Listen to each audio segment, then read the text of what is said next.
গত রমজানের চেয়ে কমেছে আলু, পেঁয়াজ সহ বেশিরভাগ ভোগ্যপণ্যের দাম। সংকট কাটিয়ে বাজারে সরবরাহ বেড়েছে সয়াবিন তেলেরও। অন্তর্বর্তী সরকারের বিভিন্ন পদক্ষেপের কারণে দাম সহনীয় রয়েছে বলছে ভোক্তারা। সারা বছর নিত্যপণ্যের বাজার স্বাভাবিক রাখতে সঠিক পর্যবেক্ষণের তাগিদ তাদের। বিগত বছরের তুলনায় এবারে রমজানে মানুষ স্বস্তি পাচ্ছে। বিশেষ করে কাঁচা বাজার ও মুদি পণ্য কেনা যাচ্ছে কিছুটা সাশ্রয়ী দামে। গত বছর রোজায় প্রতি কেজি পেঁয়াজ প্রায় ১০০ টাকা কেজি দরে বিক্রি হয়েছিল। এবার তা কেনা যাচ্ছে ৪০ থেকে ৫০ টাকা কেজিতে। টিসিবির হিসাবে এক বছরে পেঁয়াজের দাম কমেছে প্রায় ৬০%।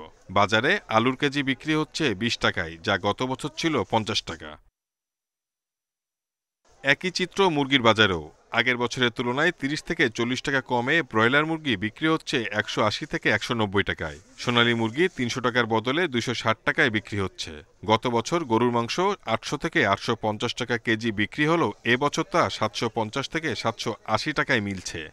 স্বস্তি তো মোটামুটি কাঁচা বাজারের দিকে দেখা যায় মোটামুটি, কিন্তু তেলের বাজারের দিকে স্বস্তি নেই।